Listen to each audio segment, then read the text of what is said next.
ನಮಸ್ಕಾರ ಮಾರಾಯರೆ, ಎಲ್ಲರೂ ಹೇಗಿದ್ರೆ? ನಾನಂತೂ ಸೂಪರ್ ಆಗಿದ್ದೀನಿ, ನೀವು ಸೂಪರ್ ಆಗಿದ್ದೀರಿ ಅಂತ ತಿಳ್ಕೊಂಡಿದ್ದೀನಿ. ಕೆಲವೊಬ್ಬರು ಕಮೆಂಟ್ ಮಾಡಿದ್ರಾಗಿತ್ತು, ನೀವು ಏನಂದರೆ ನಿಮ್ಮ ಸುತ್ತಮುತ್ತಲಿರುವಂಥ ಮಲೆನಾಡಿನ ಪ್ರಕೃತಿ ಸೌಂದರ್ಯನ ತೋರಿಸ್ಬೇಕಂತ ಕಮೆಂಟ್ ಮಾಡಿದ್ರಾಗಿತ್ತು. ಅದಕ್ಕೆ ಹೊಂಟಿದ್ದೆ ನಾನು. ನೋಡಿ, ಈ ಮರ ಹತ್ತಿಬಿಟ್ಟು ಇದ್ರ ಮೇಲೆ ತೋರಿಸ್ತೀನಿ ನಾನು ಹೇಗಿದೆ ಅಂತ ವ್ಯೂ. ಓಕೆನಾ? ಸ್ವಲ್ಪ ವೇಟ್ ಮಾಡಿ, ಮೇಲೆ ಹೋಗಿ ತೋರಿಸ್ತೀನಿ.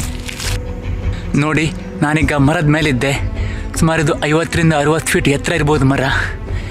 ಇಲ್ಲಿಂದ ಸುಂದರವಾದಂಥ ಪ್ರಕೃತಿ ದೃಶ್ಯವನ್ನು ನಿಮಗೆ ತೋರಿಸ್ತೇನೆ. ಹಾಗೆ ಯಾರು ವಿಡಿಯೋ ನೋಡ್ತಾ ಇದ್ದರೆ ದಯವಿಟ್ಟು ಲೈಕ್ ಮಾಡಿ, ಶೇರ್ ಮಾಡಿ. ಹಾಗೆ ಯಾರು ಹೊಸದಾಗಿ ವಿಡಿಯೋ ನೋಡ್ತಾ ಇದ್ದರೆ ದಯವಿಟ್ಟು ಸಬ್ಸ್ಕ್ರೈಬ್ ಮಾಡಿ ಅಂತ ಹೇಳ್ತೇನೆ. ಹಾಗಾದರೆ ಬನ್ನಿ ನೋಡುವ ಹೇಗುಂಟು ಪ್ರಕೃತಿ ಅಂತ.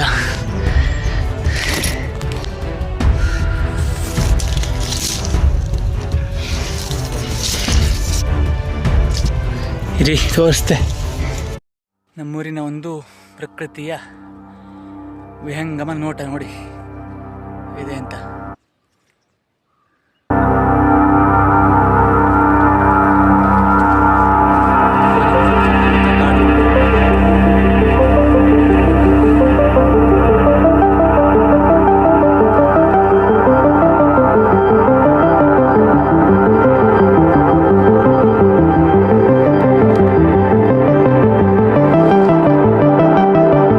ಹೇಗುಂಟಂತ ದಯವಿಟ್ಟು ಕಮೆಂಟ್ ಮಾಡಿ ಹೇಳಿ ಮಾರ್ರೆ.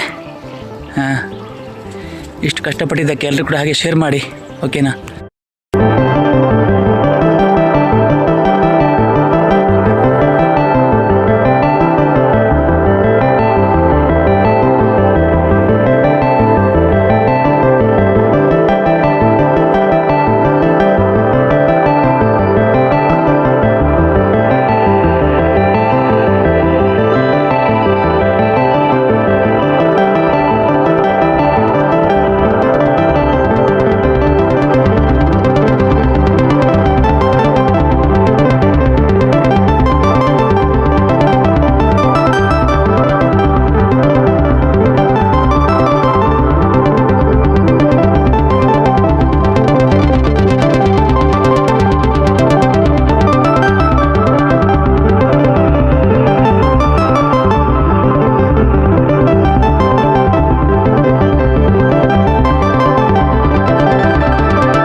ನೋಡಿ ಸ್ನೇಹಿತರೆ, ನಿಮಗಲ್ಲಿ ಕಾಣಿಸ್ತಾ ಇರಬಹುದು ಅಡಿಕೆ ಮರ, ತೆಂಗಿನ ಮರ, ಮಧ್ಯ ಗದ್ದೆ, ಕೆಳಗೆ ಮತ್ತು ಮೇಲೆ ತೋಟ.